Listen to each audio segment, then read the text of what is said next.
story is getting old. Modern man is rapidly exhausting the planet. Deserts are advancing, and water is becoming scarce. It all seems hopeless. And every 12 years, the world population increases by 1 billion people. Looking down on Earth from space, the scale of the destruction is astonishing. But one man has discovered how to make our deserts green and our planet healthy again. We are following cameraman and ecologist John D. who sort of happened upon the solution and has spread the word ever since. This is what you can expect. It's possible to rehabilitate large-scale damaged ecosystems. So if we can rehabilitate large-scale damaged ecosystems, why don't we do that? The world gets more and more complicated all the time, but the solution to fix the major problems of the world's ecosystems remains reasonably simple. You are watching Backlight. Welcome to your green future.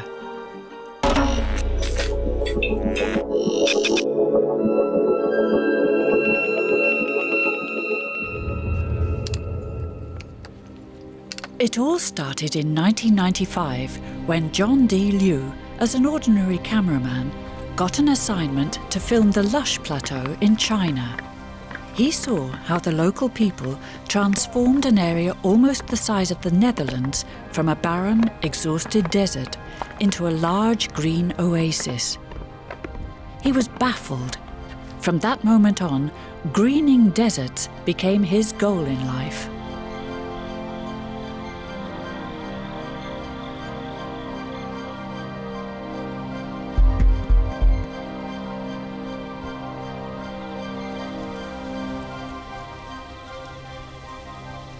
The more I learn about it, the more I become interested in how this might relate to other parts of the world. And it looks like the history of the Chinese in the Loess Plateau is not simply about the Chinese. It's about what happens when human beings don't understand how ecosystems function. Liu used his camera to record the virtually superhuman efforts of the Chinese. He made a film about it, Hope in a Changing Climate, that he posted on the internet to distribute it worldwide. China's Loess Plateau is a region that stretches for 640,000 square kilometers across north-central China. Unspoilt valleys in neighboring Sichuan show us how it might once have looked. It's the sort of natural abundance that is necessary to support an emerging civilization. How could a landscape with such potential have been reduced to this?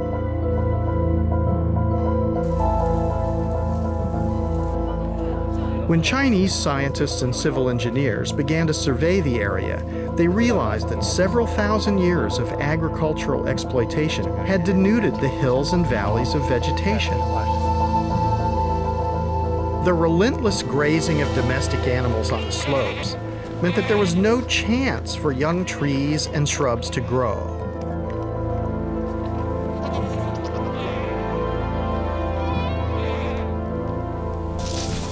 The rainfall no longer seeped into the earth, but simply washed down the hillsides, taking the soil with it. Over millennia, this progressively destroyed the region's fertility.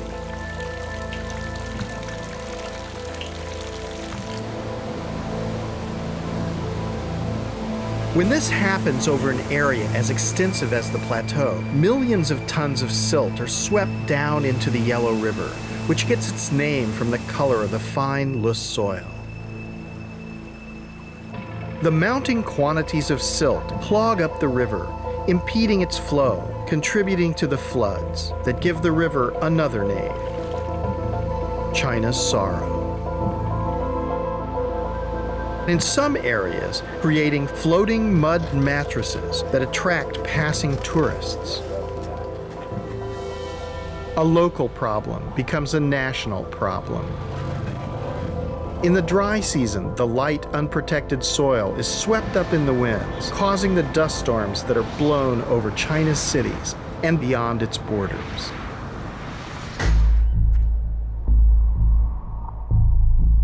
The Chinese have meanwhile solved the problem. The way they have has become John D. Liu's mission. The first and probably one of the most impressive of those findings from the List Plateau is it's possible to rehabilitate large-scale damaged ecosystems. So if we can rehabilitate large-scale damaged ecosystems, why don't we do that? Ever since, Liu has been invited all over the world to assist government leaders, policymakers, and villagers with his knowledge and experience. We follow him in Jordan, where the desert is advancing and water is becoming increasingly scarce. He is here at the invitation of the Jordanian royal family. Princess Basma bint Ali wants to stop the desertification of Jordan and has found an ally in Liu. Welcome to the Botanic Garden. Thanks very much. I'm glad you were able to make it today. We'd like to look around and learn as much as we can about the Botanic Garden, and also to learn how the concept of this fits into a larger thought about restoration for the whole country. I mean, he is, as someone that is well known, I'm very impressed by the work that he's done and the amount of influence he's been able to have on governments, for example, Rwanda, and that's something we can learn from and benefit from. And if we can do just 1% of what he's done there, here, that would be amazing. And I keep on saying natives, natives, natives, because they're the ones who are well adapted to our area with the encroaching climate change and desertification. We really need to rely on our native plants. As you can see now, we're not a classical botanic garden of the colonial era or relics of the colonial era, but we're trying to teach everyone, regardless if they're in Jordan or otherwise, that you can very easily restore an area which was degraded.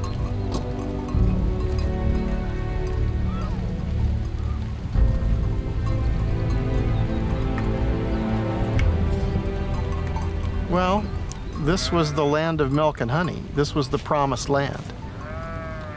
These are the places where historically people have done agriculture and done animal husbandry for thousands of years.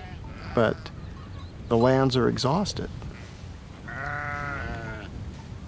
They allow hundreds and thousands of sheep and goats to walk across here, and any green thing that sticks up its head is food. And they're just walking around here getting everything. Well, you can't let them do that anymore. They'll have to stop. They've been doing that since thousands of years, and that's what's destroyed this area. So if that doesn't stop, you won't be able to fix this.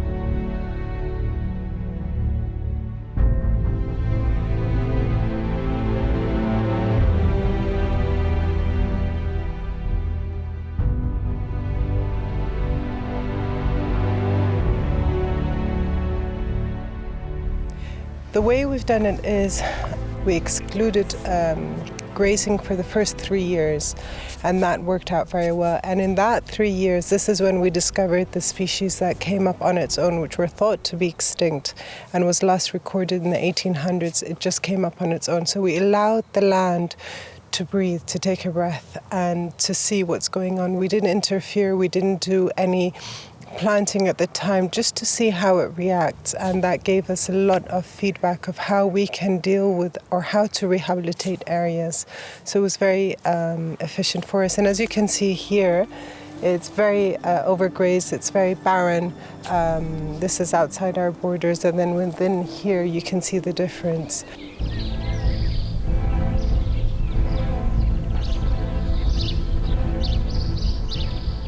Just by making a fence around this place, you'll get back grasses. That's what's so extraordinary.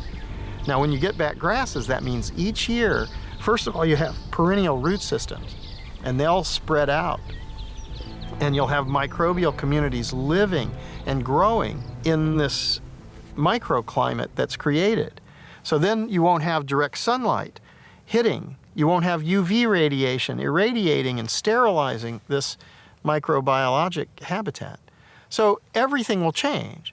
Then you're in an accumulative situation. Now you're in a disaccumulative situation where there's always less vegetation, always less organic matter, always less biodiversity. That's exactly wrong. We need to shift that to always more organic matter, always more biomass, always more biodiversity. I cannot stand and watch our land be degraded and ignorant people abusing it. It's my duty to take a stand to make things better. And I've carved out my world and the environment. Other members of the families have taken on various different topics, but this is my little niche.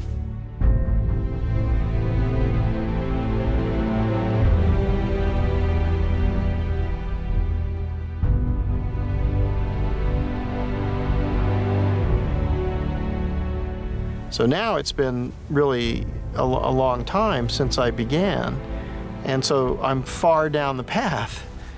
And I think if you go down this path and you start to look and you say, well, that's an interesting phenomenon, you can see the relationship between hydrology and vegetation and biological life.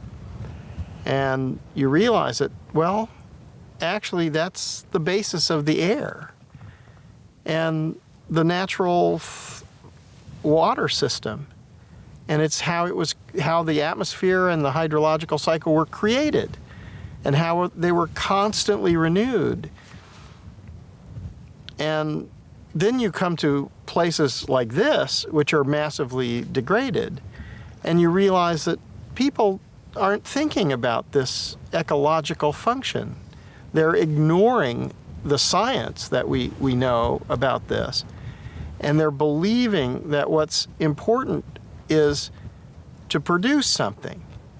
But actually, that's not what's the most important thing right now. The most important thing for survival and sustainability for humanity is that places, not just individual places, but the entire planet, is functional. If we understand how the natural evolutionary processes work, and we emulate those, and we don't disturb those by our behaviors, we can live in the Garden of Eden. Another example from Liu's film, Hope in a Changing Climate, is Ethiopia, where he also took his camera to investigate. Ethiopia is the perfect example of how vulnerable man is to environmental catastrophe. The problems in this country are only intensified by wars and civil conflict. And now the man-induced climate change seems to increase the misery even further. As on the lush plateau, centuries of agriculture have destroyed nearly all natural vegetation. The dry gullies are marked by heavy floods. These gullies are evidence of the enormous power of runoff during the rainy season. Without vegetation cover on the hillsides, when the rains come, the water doesn't soak into the ground but flows away in a flood. Then it's not available for agriculture during the rest of the year. This leads to drought, and famously for Ethiopia, famine. But just as I've witnessed in China, there is hope that the situation here can be reversed. Yeah, that root could survive? No. In just 6 years, Professor Legessa Nagash and local villagers have transformed a severely eroded terrain by planting indigenous trees and plants. Almost miraculously, a clear flowing stream has emerged where once there was a muddy trickle. How is it that it's possible for you to get the stream to flow throughout the year? It is because of the vegetation cover, which has been regenerating on this mountain. This water is maintained in the landscape because as soon as rain falls on the canopy on this vegetation, that rain then infiltrated gradually into the ground, ending up with this steady flow of this river. Water is life. Without water, nobody can do anything. I'm amazed, as short as 5 years, 6 years, you get clean water like this, provided you work hard for restoring this degraded landscape. About 1,000 kilometers further north, in the village of Abraha Aspaha, another near miraculous phenomenon is occurring. Farmers are finding water at the bottom of their wells, despite the poor rains this year. The famine of 1984 struck the people of this valley very hard. Many migrated, many died. Now the people are returning. The village chairman, Gabr Gade, remembers well how life used to be. ቅድሚ 10 ዓመት ይኮነ ቅድሚ 5 ዓመት ዝነበረና ጸገሚና ክነውቅዕ ቅድሚ 10 ዓመት ብጣዕሚ ዝስቅ ግዛዕ ነይሩ ግን ቅድሚ 5 ዓመት እኳ ይኽለና እዩ ብድርቅን ብፀሓይን ብንፋስን መሬት ተጓሕጉሑ ምስ ትሕፃ ምዃኑ ኣከባቢ ገደል ምዃኑ ተጓሕጉሑ ሓሸወማ ተመሊኡ ጠቕላላ ናብ ሰፈራ ንክኸይድ ሰፈራ ፕሮግራም የተመዝጊቡ ነይሩ ጠቕላላ ህዝቢ ወይ ናብ ሰፈራ ኸይዱ ወይ ድማ ሓደ ለውጥ የምፅእ ተባሂሉ With government support, they applied the same principles as the Chinese, setting land aside for natural vegetation to return. In the ravines, they built small dams, which are now fed by underground springs. And like Professor Leges's stream, rain that fell weeks ago now slowly seeps through the subsoil, replenishing the supply of water.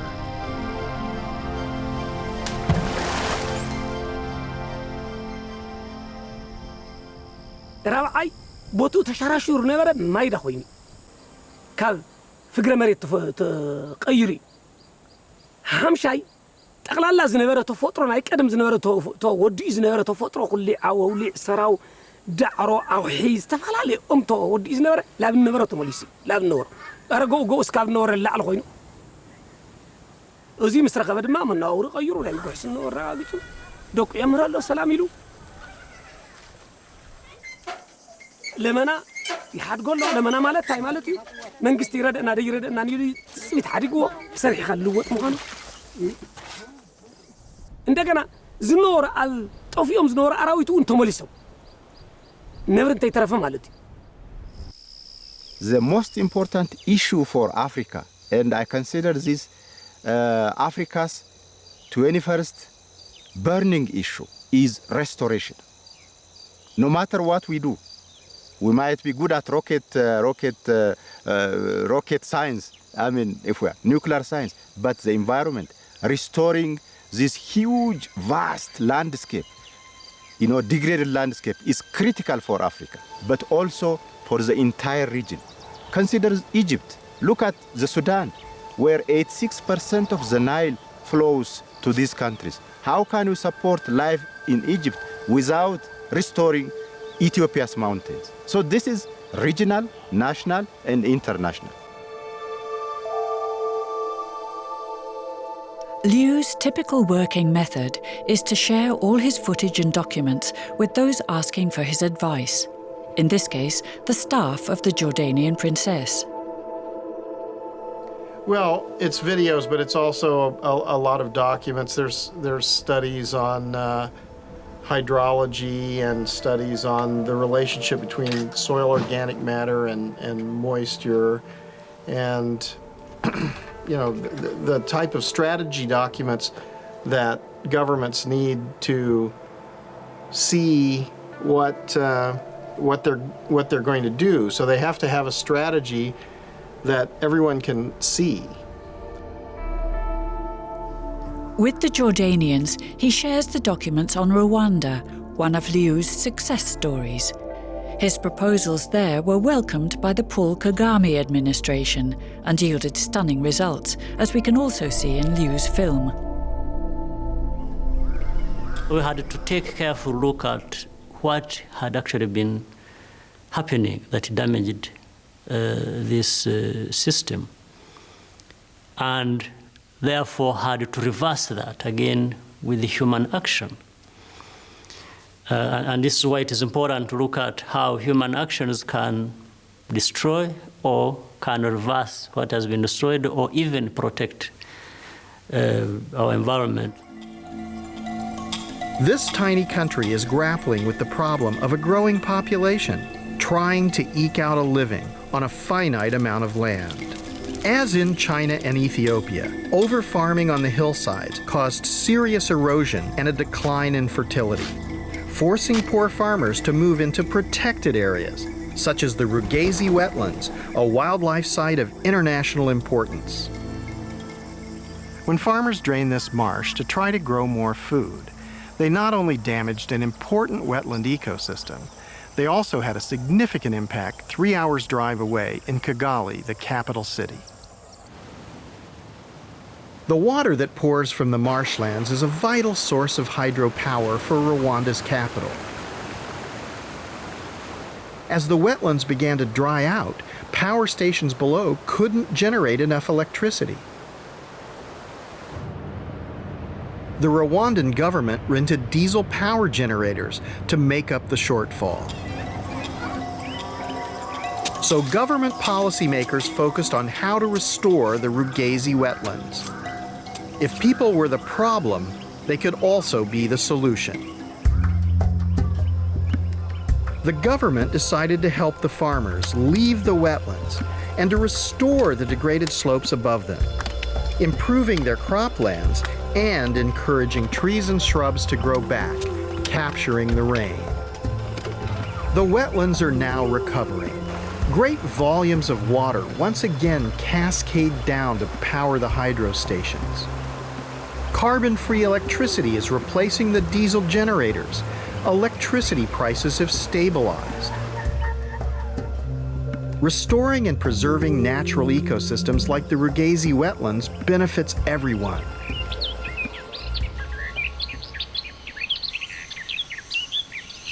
So we think we want a lot of manufactured goods and more and more and more. And this is a wasteful and not a very effective and certainly not a sustainable way of life.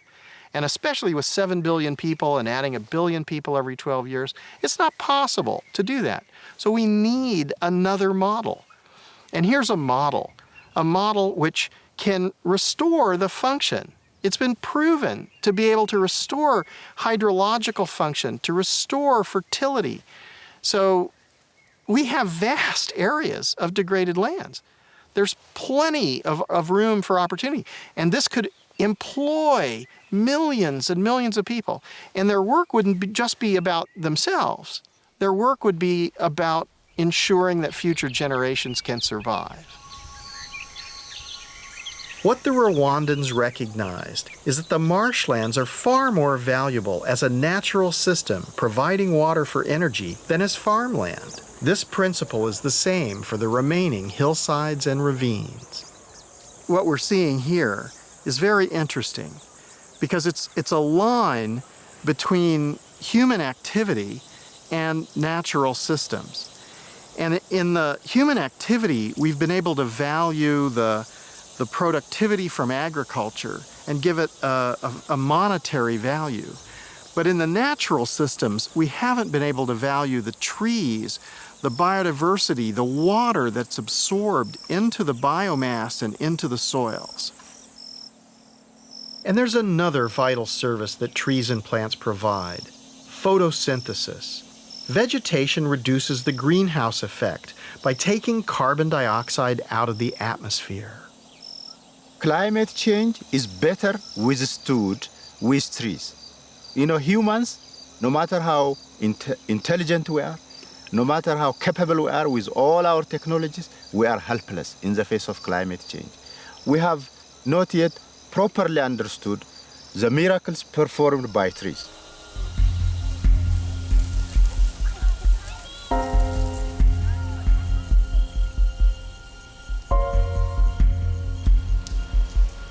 Based on what I've seen in different parts of the world, it seems to me that whatever rainfall comes down needs to be infiltrated and retained into the system.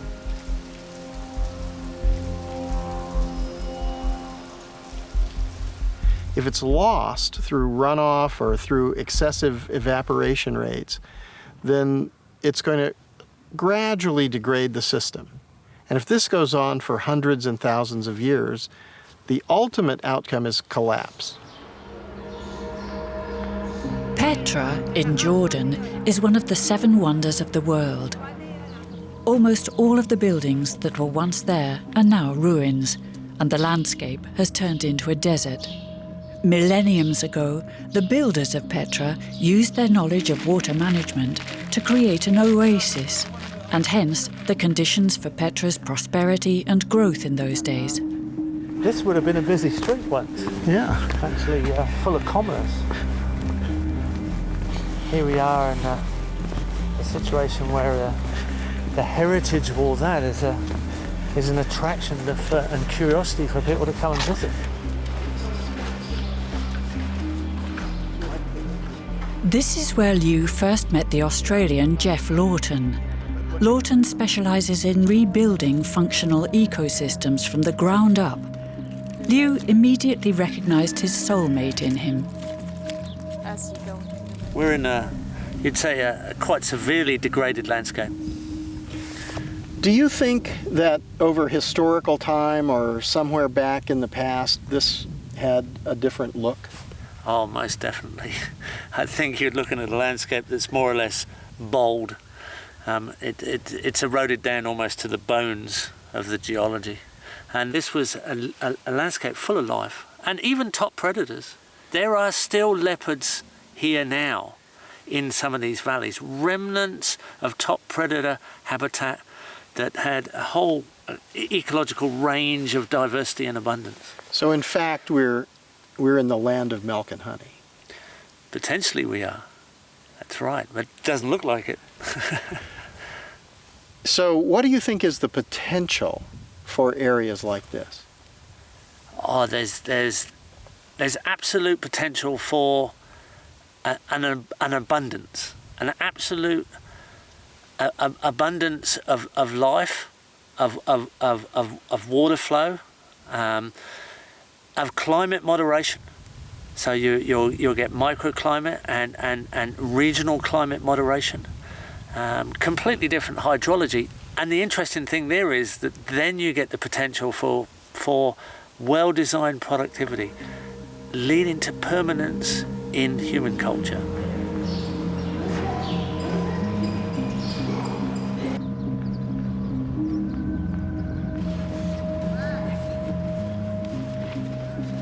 When you have these types of degraded states, people are in a cycle of poverty and ecologic destruction.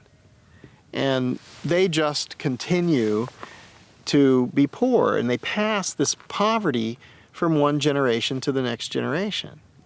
Now, when you get on a process of restoration, you can see that the next generations will have much better lives.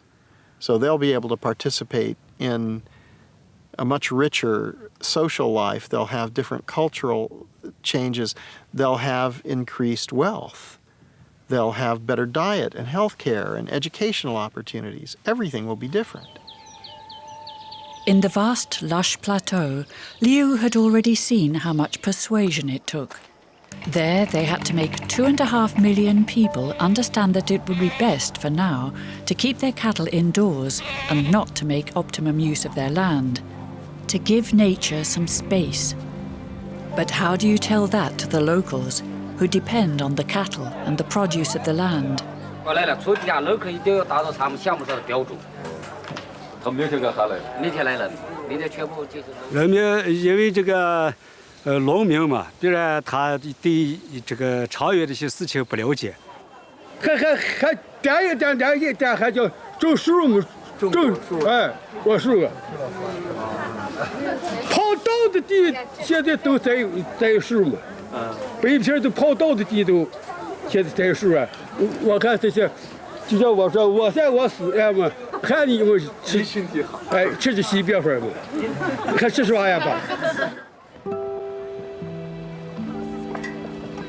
What eventually convinced the local people was the assurance that they would have tenure of their land.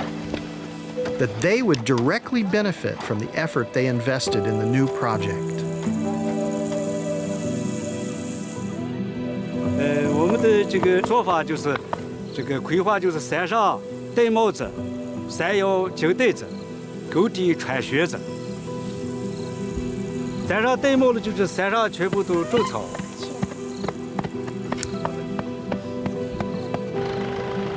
这个摇铃子的就是推农田。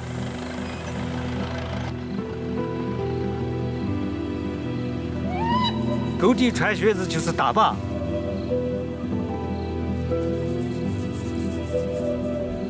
拦住土壤废物起来，能够恢复起来，这个经济能够发展，人民能够生活。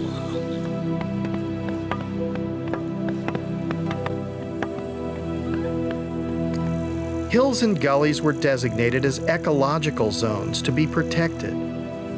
Farmers were given financial compensation for not farming on them and keeping their livestock penned up.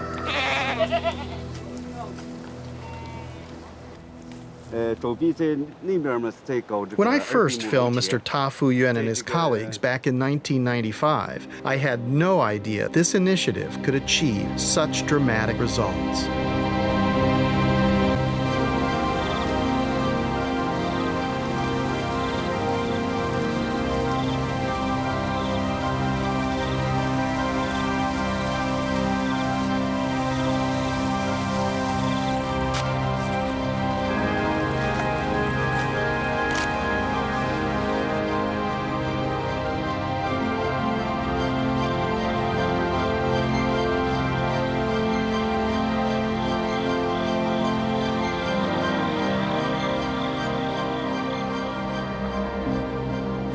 عشان تقصوا هاي من فوق تجنبوها وتحطوها حوالين الشجرات. In the middle of the Jordanian desert, Jeff Lawton has created an educational vegetable garden to show the local people how to grow vegetables in the desert. The food here is very expensive and they can't grow much and they are home garden and the kids go back to their parents and we have a ton of food. Like, how you do that? Like, what's the secret on this? How long does it take to bring back a system to some sort of functionality? I think we're finding surprisingly quick if we apply the best design we can and go straight into earthworks and water harvesting and mass species plan out. Within 3 years, you're starting to see dramatic effects, recharging of the water cycles, rehydration, diversity starts to increase on its own, all kinds of optimistic things happen. And when we're talking Jordan, this is the Middle East. Jericho's just here, 10,000 years of permanent occupation. You can't really have a test case anywhere with a longer human effect on the landscape, let's say. Lawton operates demonstration projects all over the world to show his students how to build up an ecosystem step by step into a self-sufficient system. Here in Jordan, he has also set up a demonstration project. Within 3 years, the garden will work as a fully self-sufficient ecosystem. Irrigation will no longer be needed. The land even supplies water, and the people can eat from the land all year round. Got lots and lots of different herbs in the understory. And here's a carob, which is a chocolate type substitute. So there's this massive diversity all interacting together so that we end up with a productive ecosystem assembly. The system used by Lawton, which was conceived in Australia, is called permaculture. The goal is to design a working and fully self-sufficient ecosystem where man and nature share the centre stage. The low-maintenance system produces fruit and vegetables without any use of artificial fertiliser. This technology is now used by millions of people worldwide. So in 2.5 years, you've gotten this kind of vegetative cover now. What kind of thing are you imagining for 5 years and 10 years? What's? Within 5 years, we'll be starting a closed canopy. So a lot of trees will be touching each other. We'll be producing all our own mulch. We won't have to bring any organic matter in from outside. Everything will be produced here. So it'll start to close as a system. It'll cycle its own nutrients within the 5-year cycle there, and then it will just go on from there with more and more organic matter, more and more biomass, and more diversity as it goes. So in 3 years, you can get something which would feed a family and begin to move toward a functional system. Definitely. We've already had a date harvest. Our olives are flowering very well now, and the vegetable garden's producing quite well already. I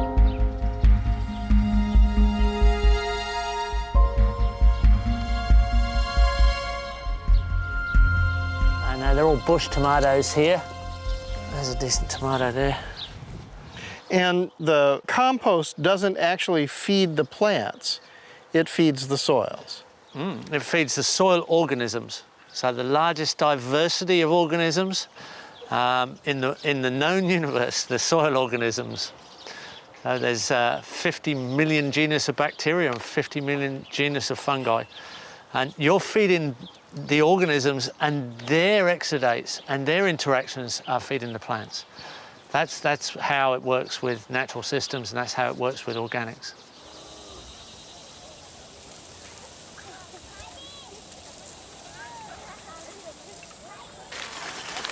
A measure of what restoring nature can do has been shown here on China's Lus Plateau, where farmers have continued to prosper despite the worst drought in decades.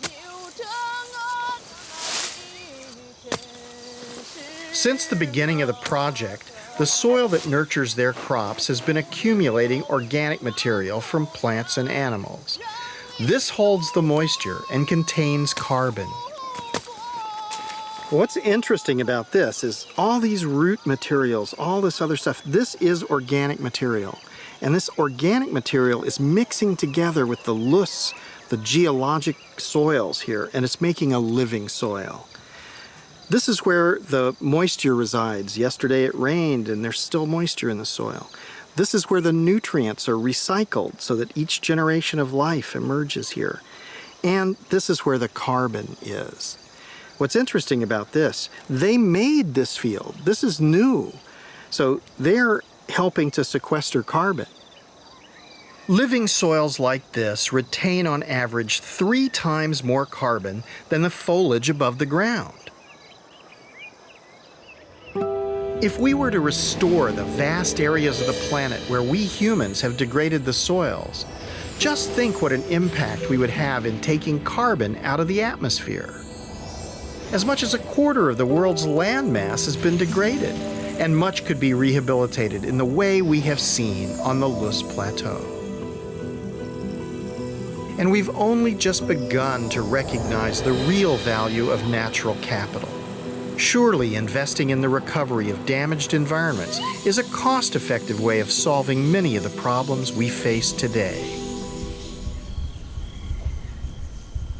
The source of wealth is the functional ecosystems. The products and services that we derive from those are derivatives. It's impossible for the derivatives to be more valuable than the source. And yet, in our economy now, as it stands, the products and services have monetary values. But the source, the functional ecosystems, are zero. So this cannot be true. It's false. So we've created a global institution of economic institutions, an economic theory based on a flaw in logic. So if we carry that flaw in logic from generation to generation, we compound the mistake. On the lush plateau, they have understood the message. The lives of 20 million people across China have been directly improved by applying the lessons of the lush plateau. The changes are not simply on the hillsides. On the plains, you can see greenhouses that are filled with vegetables. This extends the growing season. It's very high value produce. The abundance and variety of new produce can be seen in the local markets. Follow-up studies have shown that incomes have risen threefold.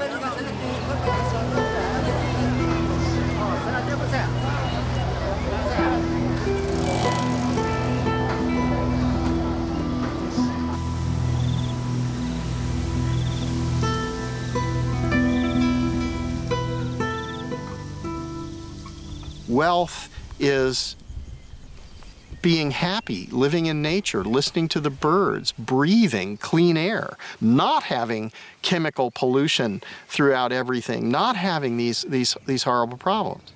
So, you know, we need to redefine and revalue our belief systems. We need to understand that money is a belief system. There's nothing wrong with money, it turns out. The problem is that what is money based on? If money is based on functional ecosystems, then the future will be beautiful. If money continues to be based on production and consumption of goods and services, we'll turn everything into a desert. What is the future for our children and our children's children and generations to come in the future?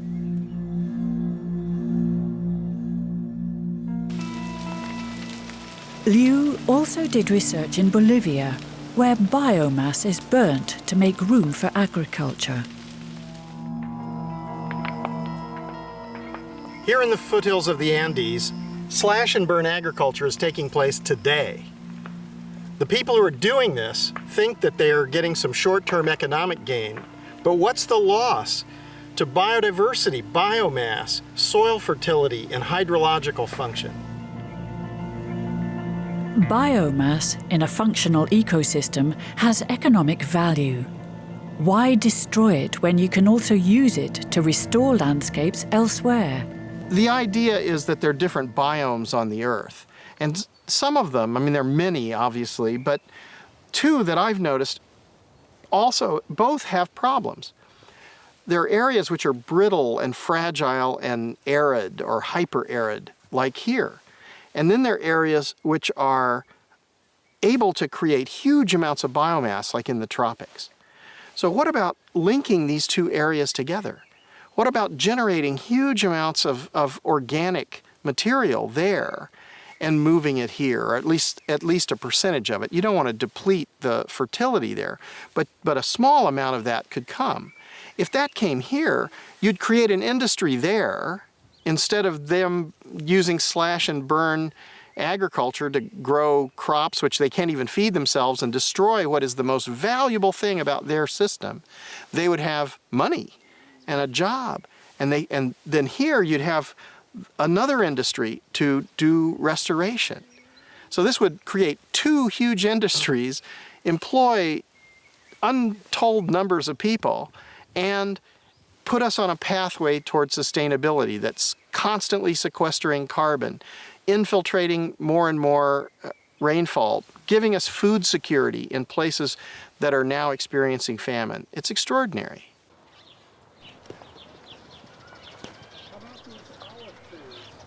Well, you can see, considering we're in a desert, we've got kind of a lush herbaceous growth growing at this time of year.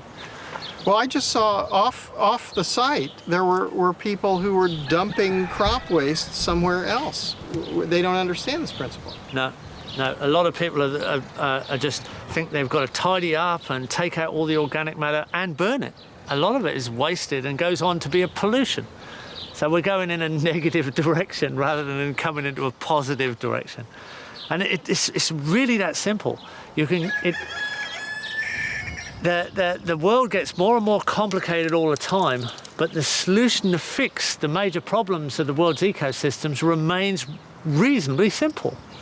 And it's kind of ironic. But we have to act as a species on a planetary scale. We can't simply do this one backyard at a time, because the problems have now reached this crisis point on a planet all over the world.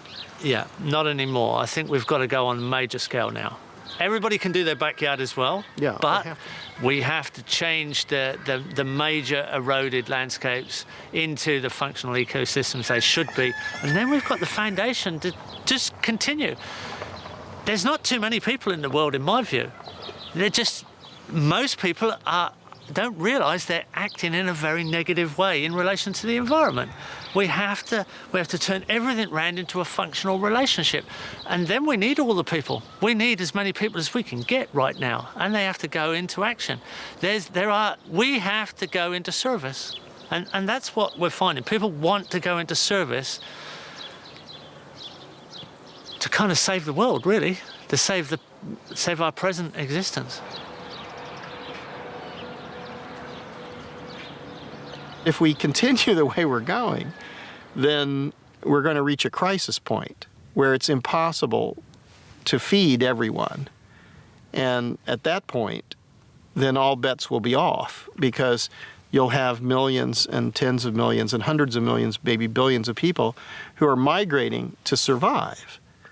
Now, if you're in the first world and you think, well, that's okay, it's not me, it's them. Well, this isn't going to save you. You can't shoot them down. There are too many. There's 7 billion people on the earth, and we're adding 1 billion people every 12 years. It's not going to be possible to suppress humanity when they can't survive. They won't go gently into that good night.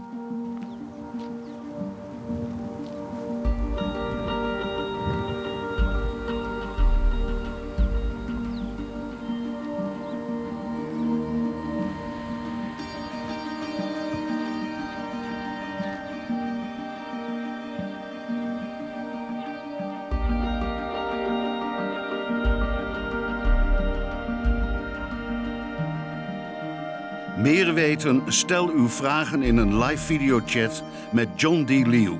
Ga naar onze website tegenlicht.vpro.nl.